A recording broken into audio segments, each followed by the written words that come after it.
All right, cool. Well, it's like just after 3, so I guess we'll get rolling here. Last talk of the day, so thanks for sticking around. Graveyard shift. Yeah, for sure. So I'm Dan, and this is Nick. We work for ID5, which is a company up in Baltimore. And we're hiring as well. If any front-end devs out there or back-end devs are looking for work, come holler at us. And today we wanted to talk about kind of like a GraphQL middleware they can use between all your API calls, whether from Drupal or any third-party APIs, right? So if you're just in that kind of stuff, you're in the right place. If you're not, then you'll probably be really bored. So there's a couple things we're going to look at today. One, when we say GraphQL middleware, what really are we talking about, right? Why you would maybe want to consider consolidating APIs with something like this, right? We'll go through a couple examples. We'll look at a D7 site hooked up to GraphQL. We'll look at a D8 site hooked up to GraphQL, and just like an agnostic regular API, in this case the Star Wars API, hooked up there as well. We'll also obviously answer any questions, but also just share some like pitfalls and things like that we've experienced in our couple projects looking at this sort of thing, right? All right, so what is GraphQL middleware? Essentially, what we're describing here is sort of a node.js Express-based server, right? That's going to pump out all your JSON responses for all the requests that you're making to your various APIs, right?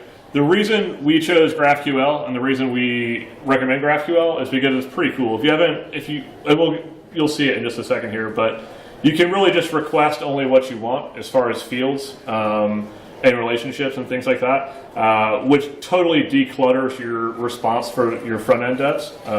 You don't have to wade through, like a whole node object and things like that, like you do with standard REST, right? You can also really easily perform custom callbacks on types and fields to kind of modify information before it goes back to your front end.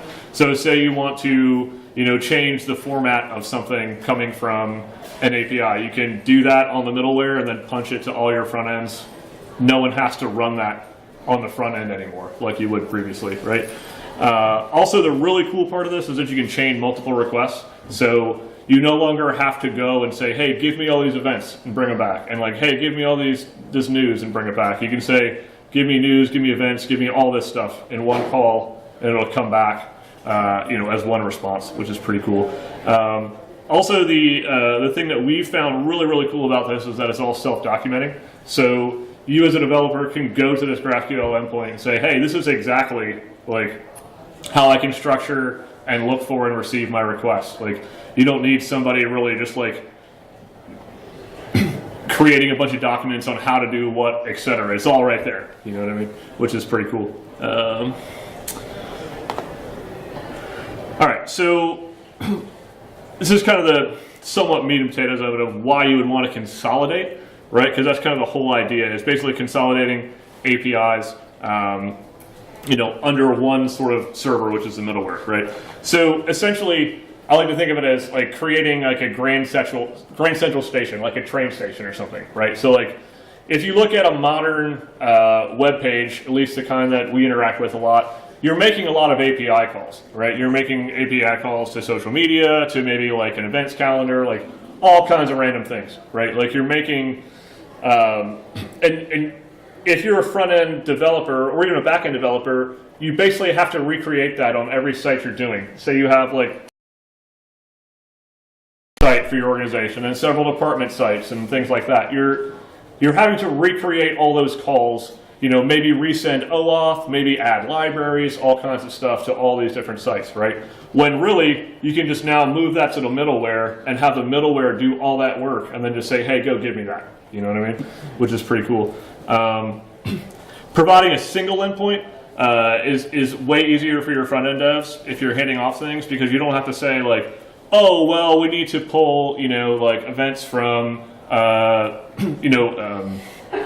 Google Calendar, and we need to pull this from there and this from there. It's like, hey, like, go to the single middleware. Here's all your endpoints right there. That's how you access them, right?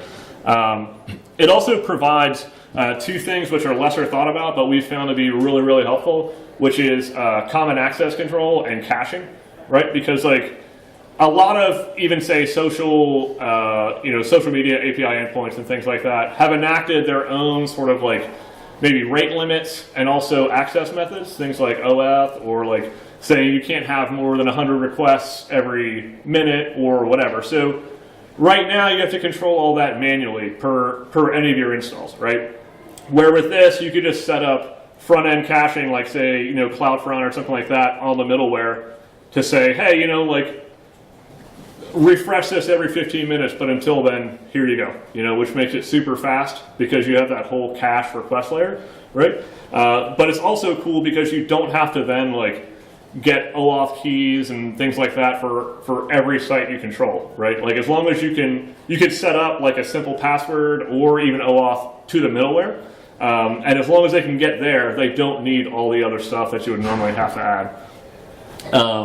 And the last thing is really that it provides a lot of future proofing as well, right? So like if you think about right now, maybe you're running like headless stuff out of Drupal 7, right? So any site that relies on your headless API right now, if you move to say Drupal 8, you'll probably have a lot of breaking changes, right?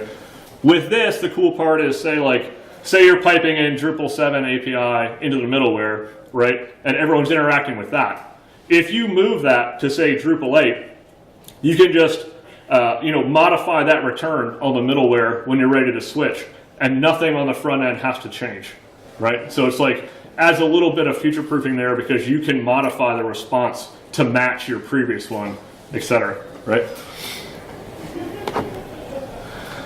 All right, cool. So this is kind of like just like a real simple example of sort of maybe a modern web page that's going to look for a couple APIs, right? So the sort of purplish area indicates kind of like the front end, right? Front end, back, or whatever, the client server, right? So right now, to get like your articles, you'd go and say, hey, go give me all those articles over here. Here's my token, give them back, like display it. Same thing with events, same thing with any of your social, right? All that work is happening and the functions and libraries required to do all that is happening on your front end, right? And this seems pretty simple, right? It's like, okay, well, I only need to go and get this one thing and bring it back. But where you really see it happen is on scale, right? So like, say you're running 6 websites, you have to repeat all those libraries and all those functions, everything else, sort of basically in each one, right? And individually say, okay, here's your keys, here's whatever, go get everything you want from these APIs and display it here, right? So you're having to constantly, maybe not constantly create, but you think about API changes in something like Facebook, right? Then you have to go back and modify all those functions in say 6 sites, right? And if you're dealing at larger scale than that, then you can imagine like how much of a pain that is, right?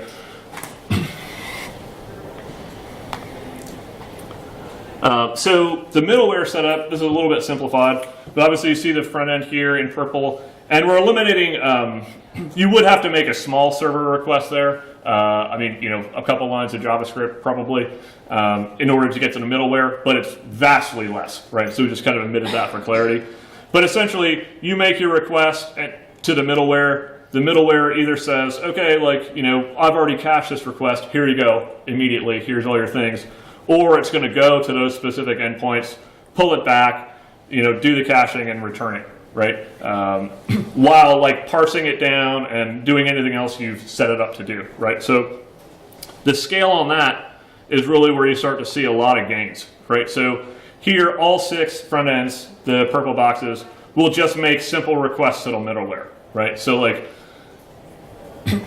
all 6 of these just go, hey, give me these things, especially if they're the same requests, the same types of things, and they're cached a lot. It's going to be super quick. You're not sending requests to Twitter from 6 different sites, right? Things like that. So you can kind of see that really the middleware where it shines is a lot more in scale, right? It provides a common, place to go and get all your things, but that really doesn't start to shine until you have several websites or several different front-end apps that need to interact with everything. And then it's going to be just a lot faster and easier, in my opinion. It works particularly well in organizations if you have, if you've got like a school system, if you've got like a calendaring system where like you've got different entities of the school all getting events or news.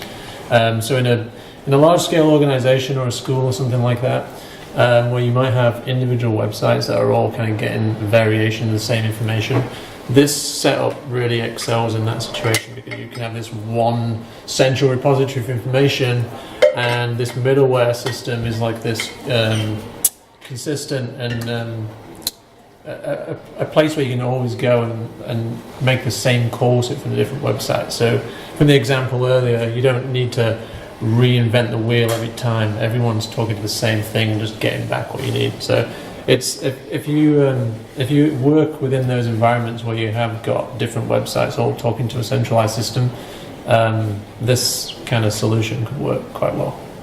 It has for us. Totally. And if anyone has any questions as they come up, just throw them out. If not, we'll take some at the end for sure too. But all right, so we'll show a couple examples here. This repo is up on GitHub. There's a link to it in the description for this talk. So you can go and download this. You can play around with it, switch it to your own endpoints, whatever. It'll be the exact same thing we're showing. So we've also set up just a quick demo app on Heroku, which is this server. And then we're going to look. We've set up 4 different endpoints. One talking to Drupal 7, which is going to be looking for Star Trek starships that we've set up there. One talking to Drupal 8, which is going to look at Battlestar Galactica starships we've set up there. And then one going to a third-party API, which is the Star Wars API, which is just like it's kind of just a demo API for developers to use, in testing things. And then we have one combined endpoint where we've set the server to say, hey, go get every single one of these endpoints, combine them, give them back in one response, right? You want to pull up the GraphQL there?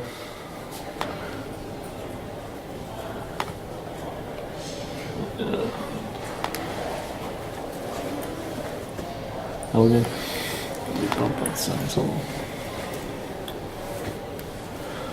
So this is the GraphQL interface, and so essentially what you're going to see Nick do here is this same exact call you would make just via JavaScript or whatever, and it's super easy to do. You'll see the syntax is great. Yeah. So this is the Node Express server. And the syntax for GraphQL basically looks like this. We got these, I don't know what the brackets. And what do we want to get first? Star Trek. Okay, so the thing that we mentioned earlier about the self-documentation, in this GraphQL or GraphQL interface, you can see that when I start typing, it starts predicting the things that are available to me. So these are the endpoints that I can actually access. So you see Star Trek come up there, and then this is kind of like the endpoint that I'm hitting. Then we do the squiggly braces again, and if I start typing again, it's going to give me a description of what I can do next. So we got a data object, and then title class. So I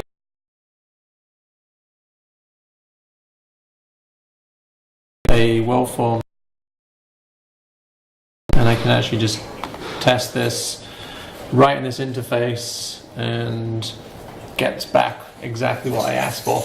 And the response is really nice and clean. We get the main data object that comes back, and then anything inside that I requested. And I can obviously add to this, and I can get description back. You saw it was quicker the second time. And then we've also got things like Starship class. The Starship class is a kind of subproperty, and we can then get its name. The class would be something like a taxonomy term on the node in this instance, right? So it has full access to obviously everything coming out of Drupal. And actually, this is the Drupal 7 example. So we're using the RESTful module that we built, like a REST API for it. It can use whatever you want. We chose to use that because it was the closest one to JSON API, which we use for D8. So it's just a matter of preference. Doesn't really matter as long as you can REST query it. You can just adjust the results to come back. Yeah, we've also got the document explorer here, or documentation, sorry. And you can view information through this on the different types of endpoints and things that are going on. So this is what Dan was referring to earlier about the self-documentation. Through this interface, you can actually, anybody can kind of come along here and discover what the APIs do and what they can get through it. Yeah, like Nick, if you click through the root query there, we can show them what we're talking about. Right, so like here on the right, you have all the different endpoints that are available, right? You have Star Trek, Star Wars, Battlestar, and All Stars, right? So it'll tell, you can click on then Star Trek wrapper,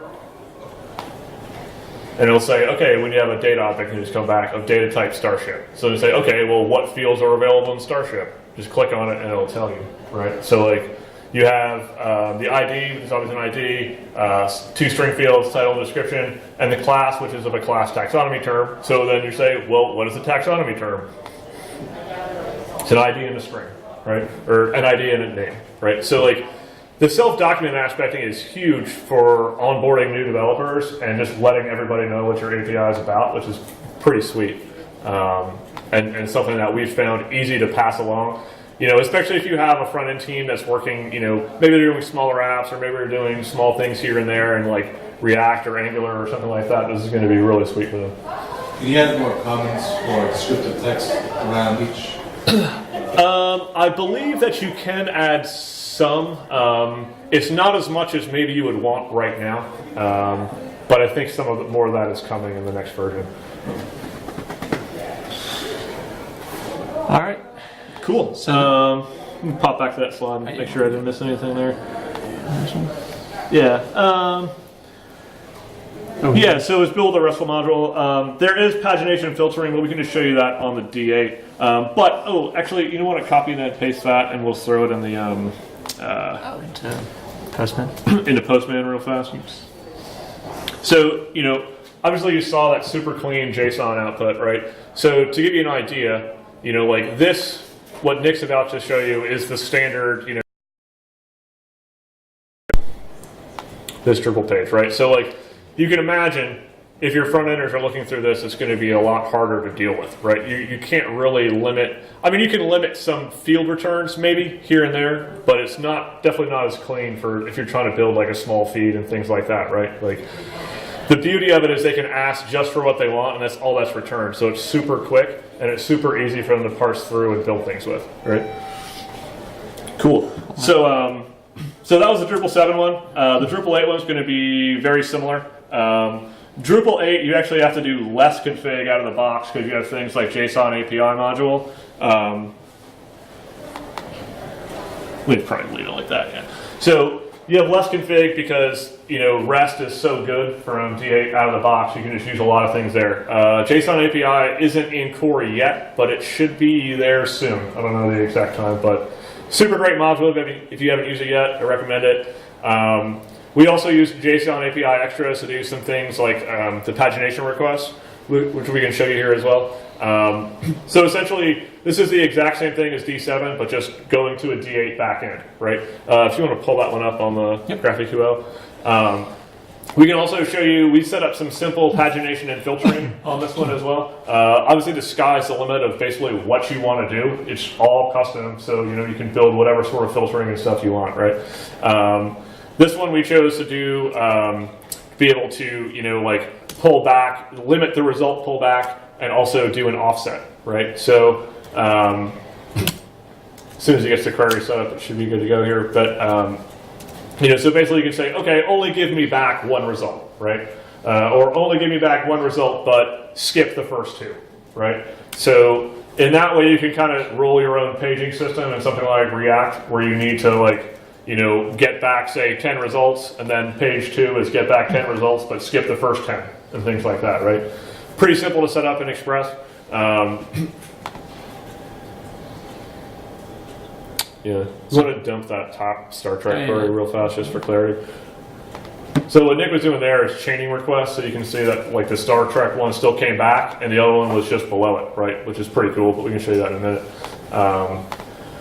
Right, so now you're just getting one request back. And if you offset that by 1, it'll be the next one down the line, right? And again, you can see everything coming through when he types it up as far as the filters. And the filters are also in the documentation on the right, so it's easy to see like what you got going on, right? So that's kind of a simple pagination system we set up. You want to do the sort? Yeah. Sort by. Maybe just sort by title. So we also set up a simple sort. And all this kind of stuff is doing is really just adjusting. If you think about the middleware as being kind of the middleman in between your regular REST calls to something like JSON API, which you still have to interact with on the back end. So your developers will have to build in ways to talk to it via JSON API, right? But you can then put in filters to the front end and basically adjust what that query call is going to be back to Drupal, right? So in this instance, when we put in something like a sort direction, it's modifying the call that we send to Drupal and say, actually, this way, and then we'll parse it and send it here. You could conversely do some of this stuff server side after the return. It just sort of depends on what your model looks like.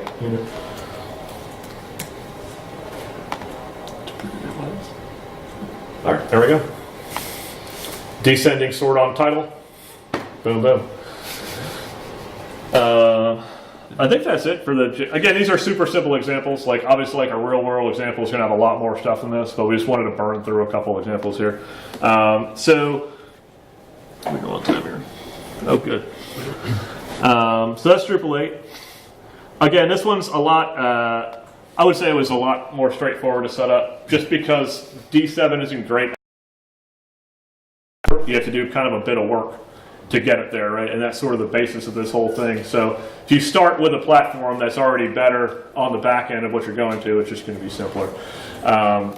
So this next example is basically just going to a generic, public API, right? The Star Wars API. So this, I don't know even what it's built in. It's just an example API you can go to. So this just shows that you can go to specific, it can go to pretty much anything you want. It can be the Star Wars API, it can be,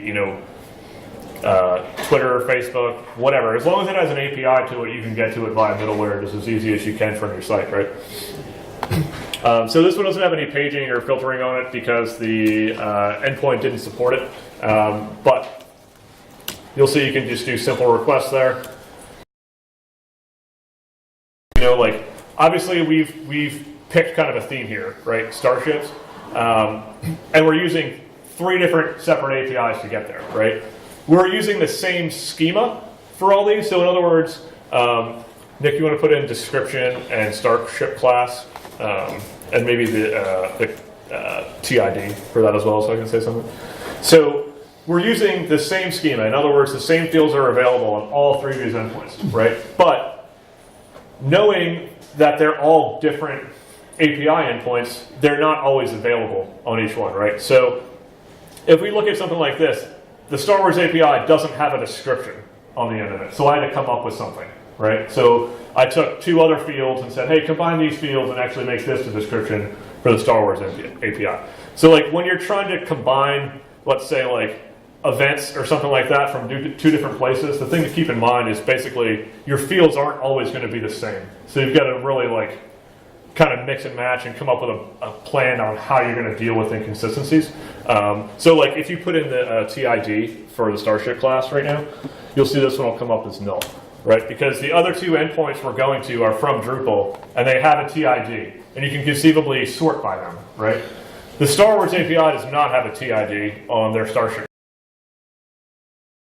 we had to put something there so that if you intermix them, it's going to come up with something, right? So some fields may just have to be null. You know what I mean? It's just one of those things that you can only deal with what you're getting back with from the API. Yeah, I think that's it on the detached. And again, you can add filtering and pagination, do all kinds of things to this if your API supports it. It's just all a matter of what you need to do there. So kind of the last endpoint is sort of like a twofer, right? So combined requests can be several different things with this. The first thing we're going to show you is just the change request. So Nick, if you want to come up or pop up GraphQL and chain a request for maybe all three of them. You want me to do individuals? Yeah. Do the chain request first. And so basically, what this is showing is that we're going to all the endpoints we set up before, but we're sending it all in one request. Okay, so we're going to get all the Star Wars, all the Battle Stars, and all the Star Trek ones back in a single response, right? And it'll still be structured as individual responses, right? So you have Star Wars data, you have Battlestar data, and you'll have Star Trek data, right? So it's still going to be structured out in those in the JSON return. So basically, if you're going to get different things, right? If you're getting news, you're getting events, whatever. As soon as you get that back, all you need to do is say, okay, like for my events function, go get events.data and do everything with it, like of the same return, right? You're not dealing with 3 or 4 different returns to the front end, which is pretty cool. And then, so that's one option, right? And again, everything that you could query for is still available there. This could be pages and pages as long if you wanted to.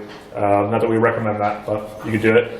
But the other option is to kind of roll your own endpoint, for lack of a better term, in that you can go and get a bunch of these this data returned, and then mix it together on the server and just spit it out as one sort of array, right? And run it. Yep. So here you'll see, like, basically every shift we've showed you before is coming back in one single data return, right? That's because on the server we said, okay, if it's endpoint all stars, go get this, then go get this, put them all together, right? We're not sorting it or anything like that, but obviously you could, if you wanted to, say then sort it by title or do anything else with that data. You could do it and have it all in a single return. The thing where this shines is when you're combining things like events from several different sources, right? You could go and say, get them from your Google Calendar and get them from a third-party event service, and then say, come in, mash them up, sort them by date, spit it all out into the same schema, and then whoever's interacting with all your dates doesn't have to do that work on the front end every time. It's already done, right? Which is pretty cool. This also really shines in things like social media. If you're trying to get multiple accounts and then mix them together or something like that, like say your organization has 4 different Twitter accounts or something, and you want kind of a mix of all that to go in a block somewhere, right? Normally you'd have to go individually get all those accounts, right? Then say, come up with some sort of logic to either intermix them or show one each, etc. But in this way, you could basically do all that work on the server, throw them all together, and just spit it out as one, which would be way easier to deal with on the front end. The thing to note here is that things like fields in the same schema become a lot harder to deal with, right? So if you need to do different things, in our example, like Star Wars and either of the 2 Drupal endpoints, it's going to be way harder in a single endpoint like this to try and combine them all and match them into one single schema, right? So it's just something to be wary of. That's why we chose just to do something like title, right?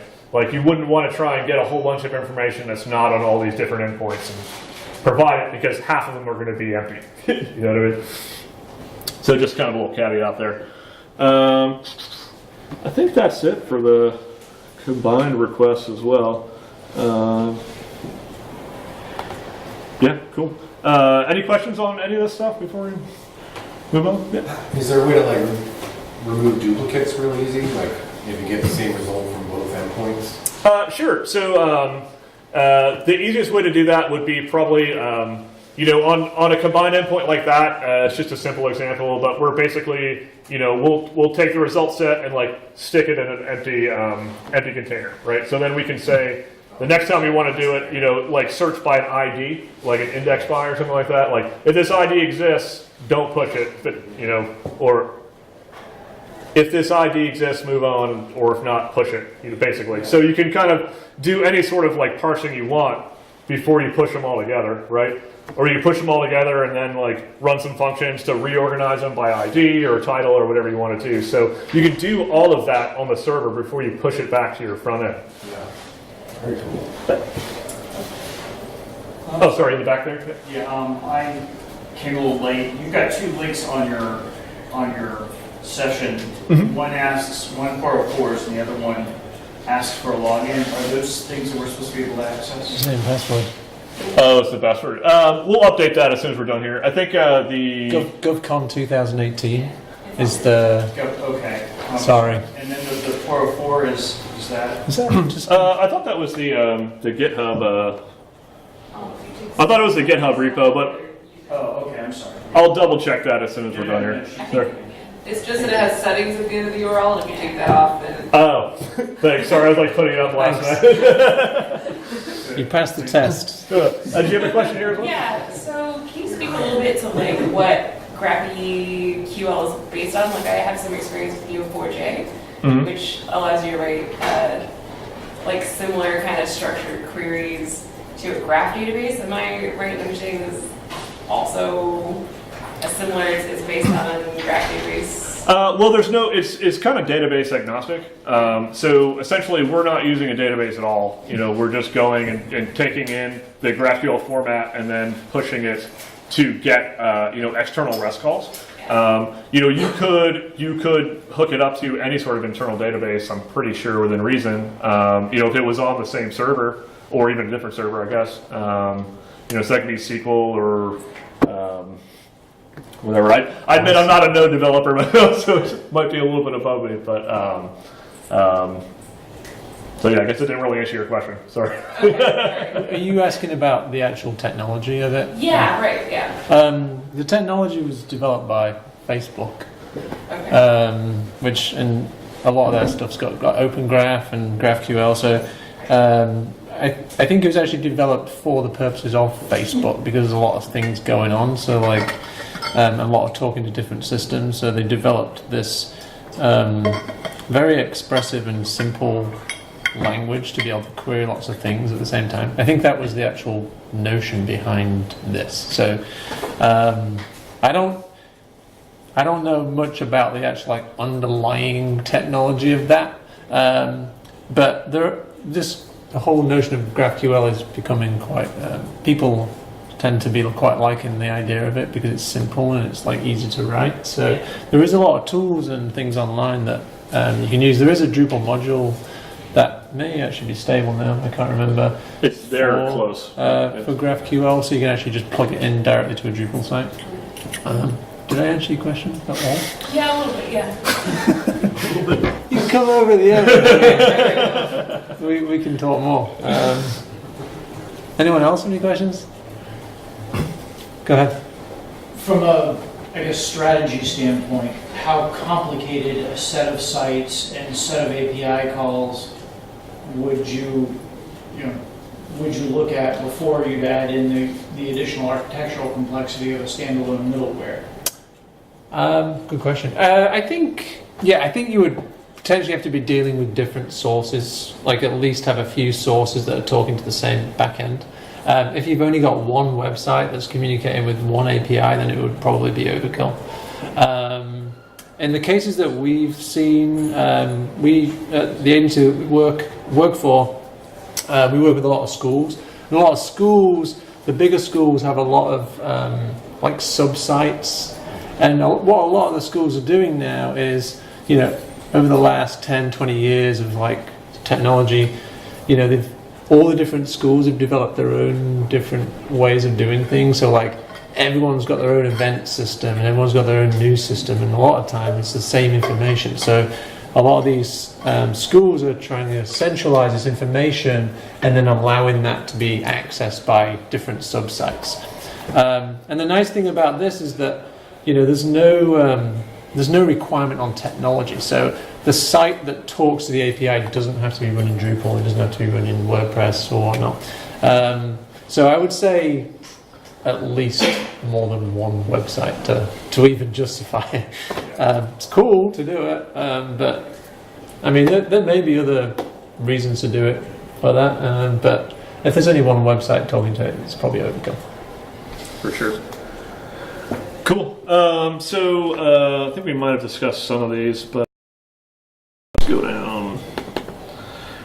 So some gotchas. Obviously, with the single middleware approach, the biggest gotcha is that it's a single point of failure, right? So if you adopt the middleware approach for your APIs, like if that server goes down or something happens there, then obviously like you're kind of out of luck, right?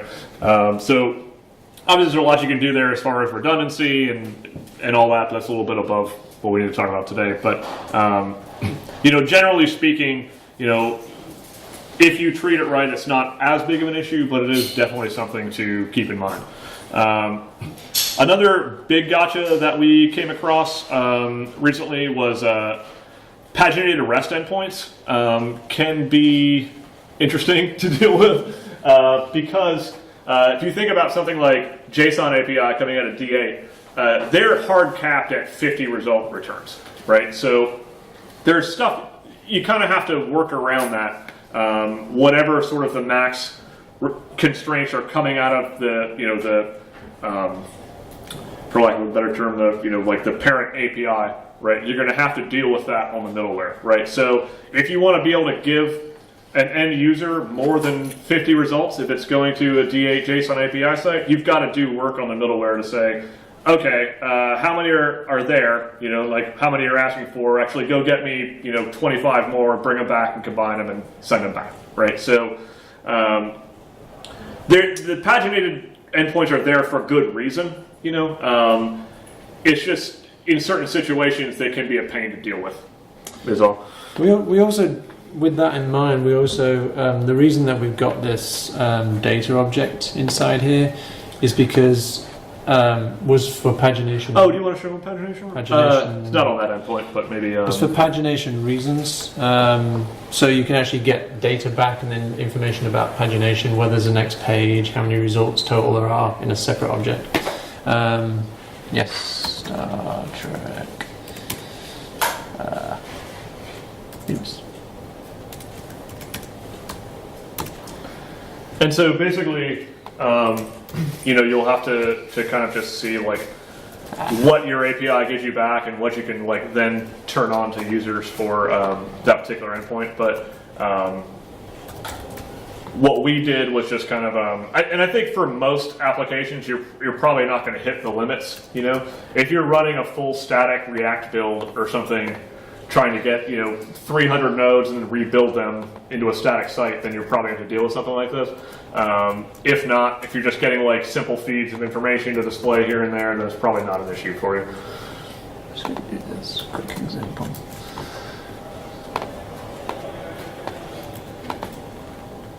You probably wouldn't want to do this in real life, but there you go. Oops.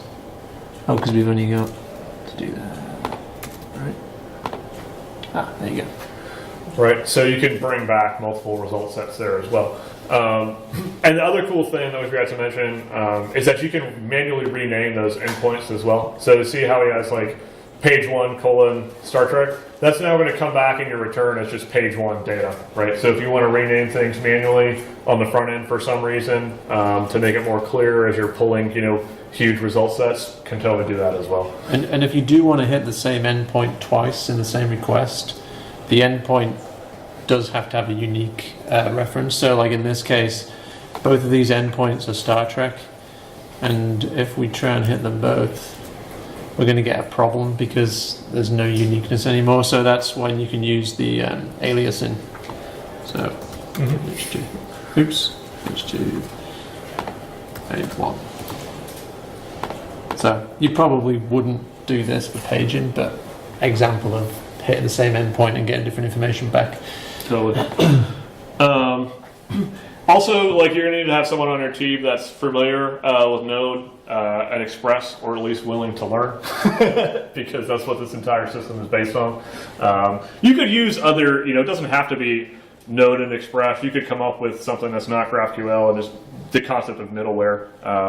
This seemed to really work well for us, though, so we thought we'd share it. The nice thing about Node, obviously, and Express server is very lightweight, and it's pretty quick. It's really quick, actually. So the response times from it, I mean, I don't know how they compare to like a fully fledged web server like Apache or Nginx, but it's pretty quick because it's so lightweight and it's all JavaScript based, so it's fast. And the other thing about Node and Express is that it's a very popular library. So you can get Passport and stuff hooked up there to do a lot. There's a lot of plugins to be able to do what you want to do as far as caching or authorization, etc. The only last really gotcha is I think I talked about this a bit earlier. Is really just the difference in fields, especially when you start talking about combining things into a single schema. Like, you really have to pay attention to, okay, like, if I want to bring events in from these two places and combine them, like, this field is here, but it's not here. It's a different format here, and like, you're going to have to do some parsing and mashup to kind of get them in together, which could be not a very big deal or a very big deal, depending on what the differences are, And that's pretty much it. I know we took some questions before. We're happy to answer more if anybody has any. I'm happy to answer your question in full. Yeah, thanks a lot. Have you had situations where you have had the endpoint fail, the single point of failure you mentioned? I know you said you can use like some sort of redundancy and things like that. What happens if you don't, obviously you're going to be like completely offline for the time period. Phones start ringing. Yeah. Like, you have to, is it like debugging that problem? Like, is it just typically just the server's not connected, like, kind of thing? Is there something else that could pop up that I guess would be not just like, something simple like, we need to, like, Linux offline or something? Sure. And it could fail in various ways. It's not always that it's, the whole server is going to be down, but it could be that, okay, maybe this key isn't working for this one certain endpoint, you know what I mean? Which happens, and you would then have to, if in a traditional sort of like model, you'd have to go to the site and look at it and be like, okay, well, why is this feed failing? And it's the same thing here. You're just going to the middleware server, so it's like, and I think, for a lot of the bigger builds that we've used this for, when it does fail, it really hasn't been a big deal because they've been using it for things like static React builds. So, like on a timer. So it would be, okay, every 15 minutes go and like hit the API endpoint, and if something fails, it's just going to have the same version It's going to have the old before. Yeah. And I think in most cases you'd want to use this for probably wouldn't be that. It would probably be more simple, like, okay, I want like feeds to show up here, here, and here, right? So if you're using it for that use case, the worst that's going to happen, it's not going to crash the whole client side. It's going to say, this feed isn't available. You know what I mean? So it all depends on how you use it, I guess, is the seriousness there, and how much time you'd want to spend in trying to get redundancies in there. I know when people say single point of failure, it's a big. Sure, but that's kind of life in a lot of things. It's no different than concepts. It's really yeah. So cool. Anybody else? Can you speak to the overhead for developing like the schemas, combining them? Sure. It kind of depends on. Oh, did you have something? No, I was going to say, go ahead. It kind of depends on what your content model looks like, quite honestly. Nick and I put this simple one together in, probably a couple hours from scratch, right? But if you're talking about a content model that has, the UMD one was pretty. You start getting more complex content models of entity references and like taxonomy references and all kind of stuff. It takes a minute to get it all hooked up, especially if you're talking about, okay, I have now like 15 content types and I want to push everything through this to like a headless, install or whatever. I would say it's hard to give an accurate answer there because it could vary so wildly, but for a complex content model, it's going to take a bit. You know, you're probably looking at, I don't know, how much time do we spend on Udemy? Probably like 3 hours. I mean, yeah, it probably depends. The nice thing about it is that, you know, behind the scenes is you can write JavaScript classes to actually model your data. And for more complex stuff, it is hard to say. Once you've actually developed your kind of like foundation, like we're using Node here in Express, obviously, but we had to do a lot of configuration to actually get that like base stuff set up. So we've got like the taxonomy class, and we've got a node class that is basically like an abstract class that other things inherit from. I mean, we probably spent like hundreds of hours on some of these projects. It depends what the content looks like, and depends on how much processing you have to do. With this case, like we're using a lot of stuff that we're using with D8, we're using the JSON API, and we're becoming more familiar with the way that the JSON API exposes itself. So a lot of the stuff that we've written, we can probably reuse on other projects and just change the data. But yeah, I don't know whether I answered your question. anybody else? There's a theme starting here. I'm sorry. Nick not answering people's questions. Love it. Sorry. Cool. Anybody else? All right. Well, thanks for coming, guys, and Thanks just a let lot. us know. We'll be around if you have any questions. Enjoy your Friday. Have a good weekend. Thanks for joining us. Yeah, have a good weekend.